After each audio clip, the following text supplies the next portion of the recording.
Hey guys, another Demon Slot Reviews here, and this is going to be the first ever Formula 1 car that we reviewed as well. So this is K.Raikkonen's Lotus F1 car from 2013, I believe. Yep, that's 2013 car.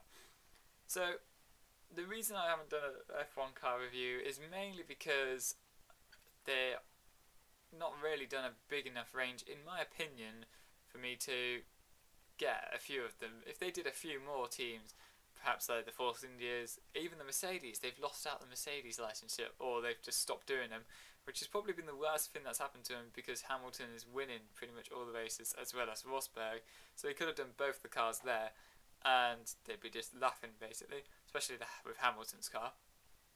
And they only do one now of each team, and they're doing Lotus and McLaren, and they're doing absolutely awful in the 2014 season. They've got the customer teams in front of them, such as Williams, which would be a very good car to do because everyone likes Williams, as well as the Force India, which I'd like because I just love the Force India team in general. And then because they can't do Ferrari for obvious reasons, that Carrera has the Ferrari licenships, and that's an exclusive licenseship partnership, and that's probably indefinite until someone pays more money to Ferrari for the licenses. And Red Bull charge a lot of money that I've heard for their sponsored products or licensed products, so they probably don't want to run the risk of them not selling particularly well, especially it being Sebastian Vettel and Daniel Ricciardo. Although I think the Daniel Ricciardo one would sell a lot more than the Vettel one in this country, but in places like Germany, obviously the Vettel one would fly off the shelves. So basically, there are really only 3 more teams that Scalextric could possibly do or would want to do. I mean, they might want to do the Caterhams and Marussias, but we don't know how long Caterham's going to stay as Caterham.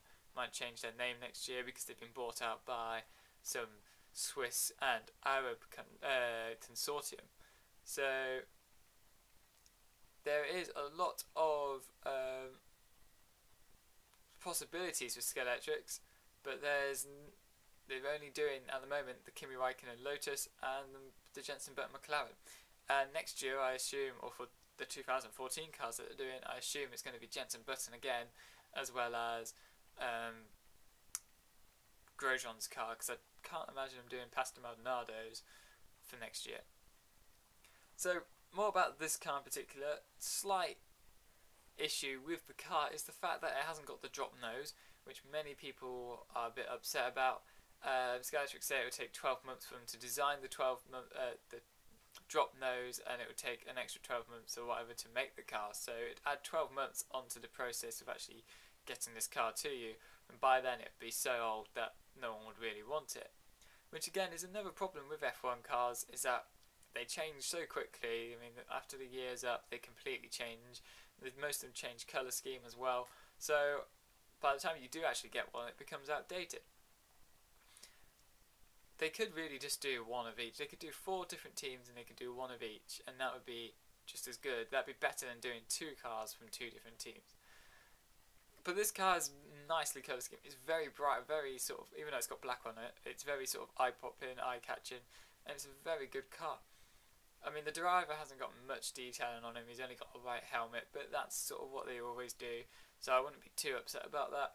If you really want driver detail on helmets, go for the limited edition cars that come out. They're a bit more, but they got the extra detailing on them, and sometimes they have even more sponsorship on them as well. So they are done to a specific race as well. So there'll be a certain race in the driver's career, like the Bruno Senna one was obviously Brazil because he's a Brazilian driver and him being Senna, so it had all the sponsorship on the car from the Brazilian Grand Prix.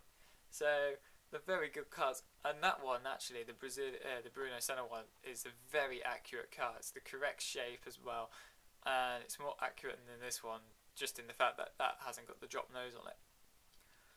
So yeah, if you're not really put off by the drop nose, if you didn't like them, this is kind of what the car would look like without it. So you kind of got the possibility of knowing what a car looks like. I noticed a few things about the car is that it's definitely got a DPI chip, and that's via the front as well, so that's quite good. It's an easy conversion, and it's just got the 18,000 rev as standard, and it's the inline drive. and it's a nice slim motor as well. In fact, you can't actually see it, but it's got a nice magnet position right near the rear wheels, so I think this car would handle quite well for an F1 car as well. So a little bit about Kimi Raikkonen's year in 2013. He won the first race in Australia, then he scored 183 points in 17 races, because he didn't do all the races either.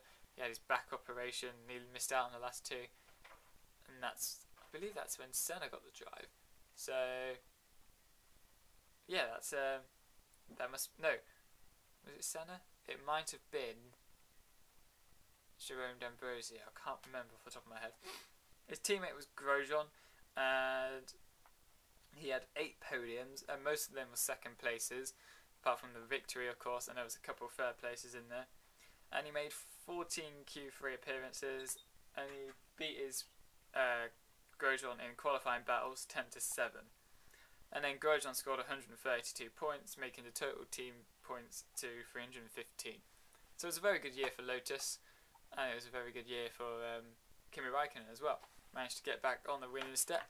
Actually, he won the year before as well, so he's had 2 wins since he came back into his career. And then he moved to Ferrari, so we'll see how that plays out for him for the rest of the year. It's not doing too fantastic at the moment, but we'll never know. So thanks for watching. Please give this a like, comment and subscribe. If you want to see more F1 videos, maybe even off the McLaren, if it does come into MC slots, I will do it. So if you want to see that, just make sure you give me a comment and you find out or ask me any cars that you want to see. So thanks for watching. Please like, comment and subscribe. And don't forget to check out the MC slot channel, as well as the competition that we've got going on as well.